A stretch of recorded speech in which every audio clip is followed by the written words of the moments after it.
And Jessica, can you first introduce yourself a little bit? Sure. So my name is Mary, and I teach at Hangzhou Normal University. I have been here for over 1 month, so I got here December 10th. I'm Jessica. I'm from England. I've been here just over a month, and I teach Wuchang Primary School. Mary, how's your past teaching experience in Hangzhou Normal University? My experience before this, or just my experience?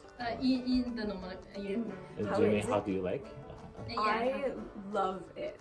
I love it. So my students, I've been teaching freshmen and sophomores, and they are English majors. So we taught them. My sophomores were doing debate, English debate, and then my freshmen were doing the intro to conversation and communication. And you know, they're a little shy and nervous because they're still really young, but it's really fun. They're learning how to be brave with their language. So the best part, it was in debate, going from the different when they were struggling, and then at the end where they were really going at each other and taking risks. And I really love this group. Yeah, that's great. Jessica, how's your experience in Wuchang Primary School, and how do you like it? Yeah, I really like it so far. I've not been teaching very long because I only arrived here quite late, just before Christmas. And we broke up for the Spring Festival now, but I was teaching grade 1, and so the English is very, very basic, right. But they're extremely excited and enthusiastic to learn. So that's good, like that they're not shy about it. The teachers in my school, they all seem very kind. I think they're very happy to be with the students, so it's a nice environment. Okay. Are you the only foreign teacher in your school? Yes, I'm the only foreign teacher. Okay, and do you have this celebrity feel? So maybe the students, I think they're quite excited when they see me in the school. Right. A lot of them, they want to say hello. And when they realize that I'm coming to their class, then they get even more excited, like, oh, you're going to teach us, it's our lesson. Like, yeah. That's yeah, good. It makes you feel good. I get that a bit at university too. So like, even though that there's a lot of foreigners around the university, I get a little bit of the like, I think it's more because my students, when I know their names, they get, if I see them on campus and I know their name, they're like, and you can see them, like, you know who I am. And so a little bit of it too. Yeah, for sure, for sure. And how do you remember their names, actually? I think the same way learning anybody's name. You know, you learn somebody's personality and. Especially the Chinese names are. Oh, they all have English names. Oh, okay. No, they all have English names. Okay. But so that makes it easier to remember. But. Okay, I see. Yeah, go ahead. And Mary, how do you like Hangzhou so far? Do I need to take it? That's fine. I love Hangzhou. So I have been able to explore. I've been to Westlake. I've been twice to Westlake, and just to explore kind of my area. I went to the temple, the Shishi Temple, and I love the weather too. Where I'm from is very cold, and so here it's actually warm. But it's been great. You know, I have a lot of Chinese friends in other cities that when I told them I was coming to teach here, and I said I was coming to Hangzhou, and all of them were like, got very excited and said that they were like, oh my gosh, Hangzhou is a paradise city. And they all were saying that this is where they come for vacation, and this is their favorite city in China. So I feel like super spoiled and lucky to be here. So. Okay, that's good to know. Yeah, I don't have to say all the good things. You can say. No, that's. I don't have any. Like. Okay. Maybe the only bad thing is maybe I haven't explored as much as I would like to, because I'm very far outside of the city. And you are very busy. Very busy with university, but being that campus is very safe. Yes. So it's difficult to leave campus, and it takes a long time to get into the city. So I don't see as much of it as I would like. That's the downside. Okay, for sure. So Mary, how many classes do you have each week? And can you tell us a little bit about your daily life on campus? So, well, it'll be different next semester. So my classes are over. My last class was actually right around Christmas, was finals for me. And then grading and then turning in. But so my schedule was actually really nice. I taught Mondays. I had 2 classes that were about 2 hours each. So one was each of my classes met once a week, and I taught 1 conversation class to the freshmen, and then the rest were all debate. And so I had all sophomores, and then we would each meet once a week. So I had 2 classes on Monday, and so classes start at 8:30 is the earliest it'll start, and then go until 6 is the latest it'll go. But I never teach from 8 to 6, like a full day. I usually teach like Tuesdays and Mondays were my busiest, where I had 2 classes, and then Wednesdays I taught 1 class from 9:30 to 12 maybe was the longest, and then I had Thursdays and Fridays off. Wow. So and Saturday and Sunday as well. And Saturday and Sunday. But you know, in that time I'm also meeting students one-on-one, and I do a lot of extra things with the university, so I am busy. But it's just the responsibilities look different, you know. And next semester, I don't actually know what I will be teaching yet. One of the teachers, like I can tell you, one of the other teachers, he actually will be traveling to the other campus. So there's 2. There's our campus, and then the other one is Shasha campus. Yeah, Shasha. It's near Kevin's. That he is just going to be teaching on Mondays. So he will be teaching 8 to 6 on Monday at Shasha campus, and then he does not teach the rest of the week. Wow. But that's, you know, those are kind of one of the perks of university, is that, you know, I teach 6 class periods, but then I do one-on-ones with my students. Like I might be doing some video classes, so I might actually be recording a lecture that they can use later. And you also be the referee of the competition. The competitions, So the speech competitions, and then teaching the camp that's happening. So actually, New Year's Day, my New Year's Eve, the 31st into 2019, I went to bed really early because I was up the next day at that speech competition. The first, I was up asking 5-year-olds questions. For the speech competition. And do you get a lunch from them? Yeah, they provide lunch, which is nice, and it's cool because I get to meet the other question masters of the other age groups, or English teachers from around, and you know, I get to meet other Chinese English teachers as well, the panel of judges, and so it's actually been a really great way to make friends and like meet people in the area. Yeah, exactly. So that's kind of my day-to-day is totally different each day, and do you get invited to a banquet or reception dinner or something like that? For the speech count, I haven't yet, but I don't know. It just kind of seems like it ends and then we go. But you know, there's a lot of things that happen on campus, like that my students are in. You know, there was a singing competition that we went to for my students, and there's I mean, I didn't judge that, I just supported my students. But you know, what's great about the university and the campus is that really it's up to me to make my schedule, and you know, my interest is of course in the teaching, and so I get to schedule a lot of one-on-ones and close personal interaction with my students, and that's what I really get jazzed about. I really enjoy like getting you know, with pronunciation and working with them in that way. So yes, I have no idea what next semester is going to look like for me. But it's that's the perk of university, is it's a lighter workload. Okay. In classes. Are there any students asking your WeChat? account? All of my students have my WeChat account Oh, because it's the only way for us to communicate. right. So actually, yeah, that is all of my students. I have to give it to all of my students. And so like for my debate students, their final, they had a day to prepare and to know what they were going to be debating. So I sent out a WeChat message to them the night before or the day before to say, here's what you're going to be thinking. I think it's like money can buy happiness. And then the other group, I was like, money cannot buy happiness.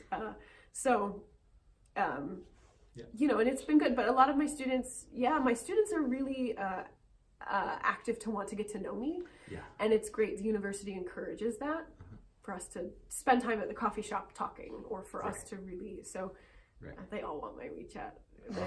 Okay. Yeah, so and they invite you to dinner or lunch or something?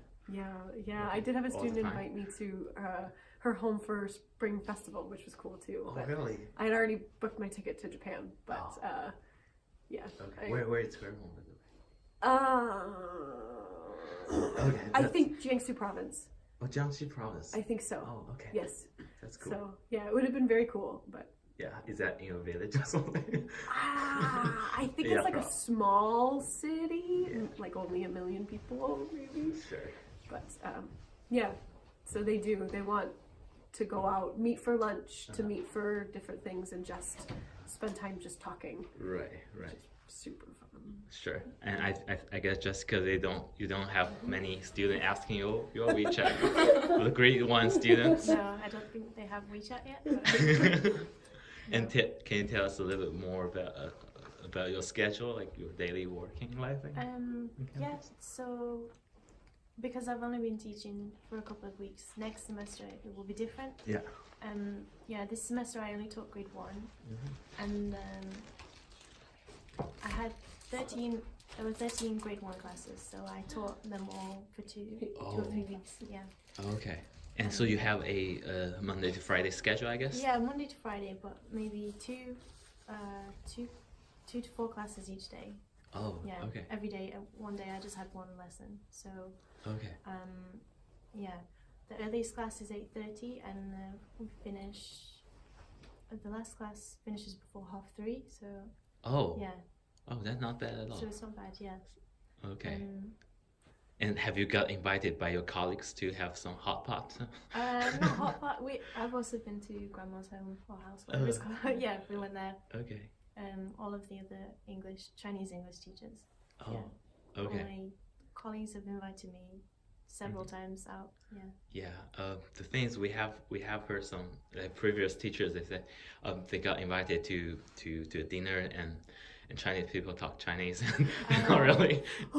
You know what I mean. Yeah. So have you had this experience? It's a mixture because everyone that I've been out with, they're the Chinese English teachers. So one of them will always be like, speak English, and then if they fall back into Chinese, maybe some of it I can understand, and then some of it I don't know what they're talking about, and then maybe someone will explain to me in English what they're talking about in Chinese. So yeah. And do you have any Chinese class or? No, I'm using. My colleague gave me a children's app that his daughter uses, and I'm using that to practice my characters, new words. Okay. It's going okay, I think. Yeah. Have you tried? So, what's your favorite Hangzhou food or Chinese food? My favorite. For now. My favorite Chinese food, probably Gongbao Jiding. Oh, yeah! Wow, the Kung Pao chicken. Yeah, that's maybe. I think that's very popular in those American Chinese restaurants. Yeah. They have to serve that. I forgot what it's called. It's like jianbing, or it's like a pancake wrap thing. Do you know? 煎饼. Oh wow! Yeah. Oh, like the Chinese pancake. Mm. Yeah, they but put. I don't eat a lot. Okay. Yeah, just occasionally. Okay. I don't know where to get it here actually. And do you go to the school canteen to eat your? Yeah, we all eat.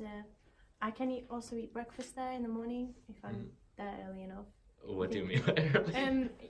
I think it's between 7:30 and 8, so it's okay. Oh, yeah. Wow. If my first class is at 8:30, yeah. Right. and they have noodles, maybe dumplings, other things. I'm not sure. Yeah. Do you have Lots any fun stories that you or awkward stories you Awkward have? stories? No, well, I don't, because I don't eat seafood or fish. So sometimes it's a bit awkward when I have to try to tell because they prepare it and they give it to you. So sometimes I'm just like, give me one without the, Oh, okay. So most of them are very kind. Sometimes they look at me like, why are you not eating this kind of thing? But, Yeah. Well, so you got a lot of questions from the people, I guess. Yeah, I usually have a new teacher come and sit next to me for breakfast or lunch. But I think when I have my English colleagues around me, maybe they're too shy to come. And then if I'm by myself or if I'm early or late, I have someone who's like, oh, I wanted to talk to you. And Okay. Do you have any, like, because some teachers, they say they have some cultural shock or sometimes they get rude questions like, oh, you look a little bit too fat or something like that. Or sometimes, like, but for Chinese, it's quite common. Yeah. So do you have any of these shocks? Maybe not so much anymore. This is my 5th time in China, so I'm used to most things. You do get some kind of, this seem quite personal questions, or like here it seems normal to ask like what your salary is, how much you make, whereas you don't usually ask that at home. Maybe if you know someone really well or your family member, you wouldn't ask that. Sometimes I had someone from my school, she was like, oh, your nose is very like very big. I was like, oh, okay. She's like, oh, Chinese nose is very small and round. I'm like, okay. That's quite awkward. You just have high to noses. like, That's what I've heard children call it. That foreigners have high noses. maybe. Right. Is that what that means? That they're like they come out? Probably Yeah. I think she meant because she was saying it in Chinese, so I don't know exactly what she said, but Oh, yes. yeah. But But she was showing me, like so. Jet asked the question about like awkward stories. I saw Mary, you did some faces. So do you have some awkward stories? Oh, I always have awkward. Okay. I mean, I told you the one about like the heater, Right. and then moments where like the time difference and the jet lag, where I had fallen asleep with my light on, and I woke up what felt like the next morning, and it was bright in my room, and I look at my phone, and it says it's 11 o'clock, and my class is at 10:30, and I thought I had missed it, and I was dying. And I even contacted a student to say, are people still at class? It was 11 o'clock at night, and I didn't realize I had fallen asleep with the light on. I thought it was the sun coming in from my window. Right. So that was within the first couple days, because I started teaching my second day here, because I came here late. So I didn't get to get used to everything. I have so many awkward, but I think awkward stories are important. I think those are the moments that you're like going out of your comfort zone a little, and you're like, I've learned something from this, and now it's better. So I have too many awkward stories. We got let off a bus on the highway when we were trying to go to the train station. That was awkward. We got stuck in a construction zone, and the bus driver, we were going to the Hangzhou East train station to get tickets, and the bus driver just let us off on the highway in a construction zone. And we were like, we can't. And the guys that were working the construction were walking by us, and it was raining, and they just kept looking at us like, how did you get here? So that was awkward. And you missed your train, I guess. Well, the good news was it was actually the day before. It was 2 days before my trip to Beijing. I went with a person that had been there before ahead of time to print my ticket, to like know how to get there so that I wasn't stressed about it. Right. Because I traveled alone to get there, so that would have been my first time traveling alone since being here. So I went just first. So it was actually okay. We weren't stressed for time, but It was, and anytime like the DD taxi drivers call, or when I order food and they call, it's awkward every time because I can't speak Chinese and I'm learning, but it's so, but each time like I learn a different way to figure, like to make it work, so. And you mentioned you order delivery food as well? Yeah, that takeout on Alipay? Yeah. Yeah. So I just learned to just sit in the lobby of my building and wait. And so then when they walk in, I can show them like my receipt. Yeah. Or Didi, I'll send them a message in the app to say, please use Messenger and don't call, because the messaging app auto-translates. Right. So those things are helpful, but... Wow, you definitely figure out a lot of ways to help yourself out.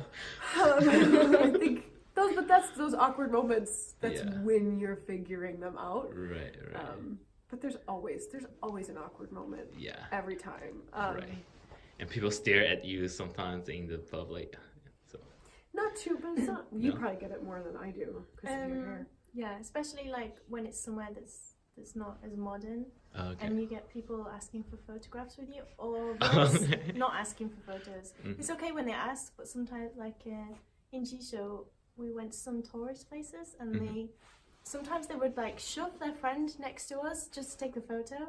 It seems quite, I don't know, maybe aggressive. They don't really care about your feelings, but sometimes they're like, oh, do you mind? Can we have a photo?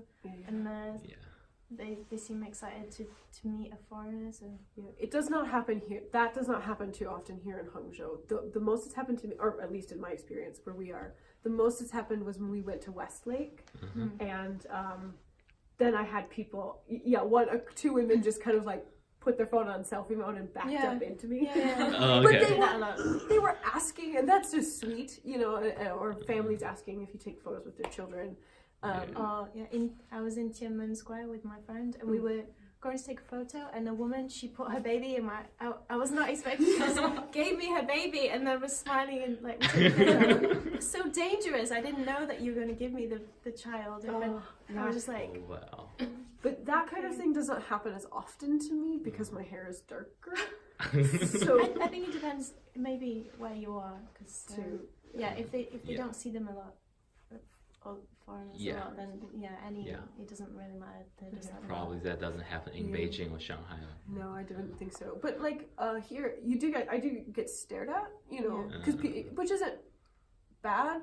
Most of the time, it's not bad. Sometimes I do try to find like a secluded spot in the canteen. You know what I mean? Just because it's I just don't feel like people. But most of the time, it doesn't bother me too much because it just seems it's friendly. Or I've had people maybe not stop to take a picture, but maybe they want to stop and ask, where are you from? Or like I just stop and like will compliment you, or just to say hi. Like it's just a very open and kind gesture, not so much invasive, and that is nice too.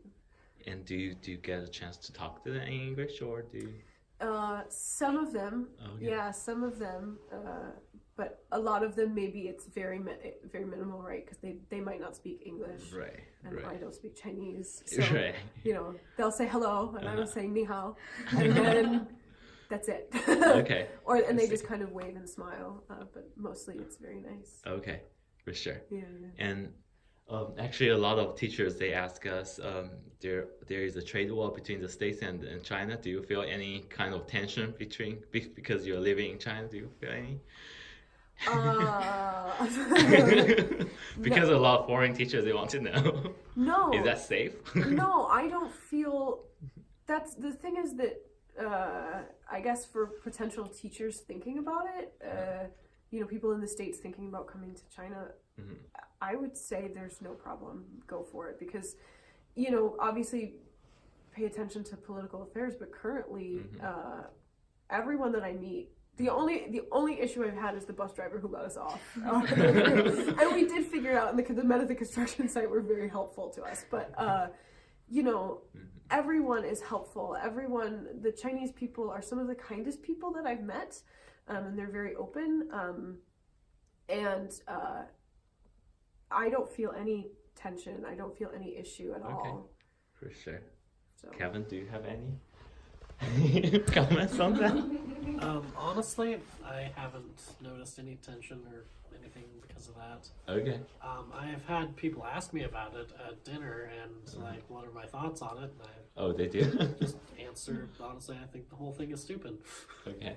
Yeah, it does not affect personal day-to-day life, Exactly. and personal relations and personal. It's not. Yes. It doesn't affect anything. I think. Exactly. As long as you have the valid work permit. I guess that's the only thing. I guess that would be the only thing that I would hesitate. Not about this program, but some schools say that they'll bring you in on a different visa.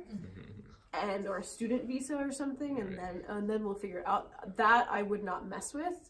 I would wait because there are so many opportunities here that like the program here and those types of things that have the Z visa and then the work permit and then like those valid documents are so important, and to have somebody to help you through that process is really, really helpful. That's something to focus on, but I wouldn't spend a lot of energy worrying about it. The trade war that. Okay, for sure. Probably we're gonna wrap up. So, so Mary, do you end up saving some money while working here? Well, I've only been here 1 month, but yes, I do. I guess I can say university salaries tend to be lower, and that's something. But I'm still saving money. Like I would still absolutely consider it, and just be smart about it. But yeah. Okay, Jessica, do you end up saving some money here? Hopefully. Yeah, I'm gonna spend a lot on my flights for Spring Festival, but in general, I shouldn't really spend that much money because my accommodation is on the school campus, and if I want to, I can have breakfast, I have lunch and dinner all at the school. So yeah, and the food is quite cheap here if you're not eating in the Western restaurant, and if you go to I don't know, KFC or Pizza Hut all the time, then you'll be spending money. Right. And do you have some plans to travel around China? And I guess Yunnan is a very nice place, especially Lijiang. I hope so. Yeah. My colleague said that he told me some places to go. I want to see Lijiang, like the old town and the Jade Dragon Snow Mountain. Oh yeah. The snow mountain, it's quite, because that's very close. It's the latitude is quite high. Yeah, he said maybe you have to take the little oxygen tanks. Okay. Yeah. Okay, I see. Then you probably don't end up saving your money because it's a lot. Maybe. So maybe this next month I won't be saving money. Okay. Hopefully after that, yeah. For sure. And do you? What's your long-term plan in China? Do you have any? I don't really know. Okay. Yeah, I kind of travel quite a lot, and I like to go to different countries. So after after next semester is finished, I'm hoping to travel more around Asia. Right. Maybe Japan also. Yeah. That's very nice. Very nice place, Japan. Yeah. Mary, do you have any long plan? Because I know you're going to teach in Turkey, right? Hungary. Yeah, Hungary. Okay. So, my long-term plan, who knows? But I wanted to come to China because I, in the States, was teaching Chinese men and women, businessmen and women who are now back at home. Yeah. And I wanted to come see my friends in their home. So I'm traveling around China to see them. So I'm specifically going to cities that they are living in. And then after this, I had already committed to a contract in Hungary. Yeah. So I will be there for 10 months. And then after that, that's about as far as I thought. But this is something, teaching ESL is something that I'd like to do. Right. And so I have thought about going back and getting my master's for this in the States and things like this. So go back to the company that I was working at. And so go back to teach. Who knows where? But yeah. That's good. That's good to know. Yeah. Do you have any student calling you professor? No. I would feel weird if they called me professor. Because I'm not. Plus, I'm not much older than them. Oh. So, maybe the little students at the speech competitions could just call me teacher. Yeah. But my students, I just call me by my name. Oh, okay. I'd feel like I couldn't do that. A lot of students they call teachers teachers. They just Oh, say yeah, teacher. Yeah, exactly. Yeah. Which we don't. Mary, Jessica. Yes, teacher. Yeah. Which we don't have that in Western countries. No, students like in Western.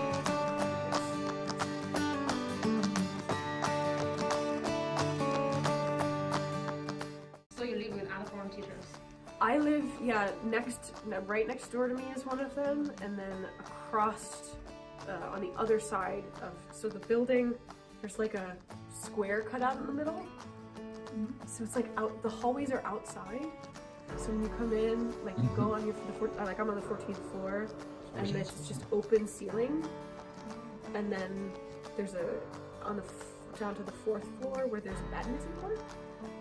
And then, so across the balcony on the floor below is another teacher. One of the teachers chose to live off campus. She's been there for like 4 years. So She liked it, I guess. and she studied Chinese and she speaks Chinese, so she's good. She's like good to go.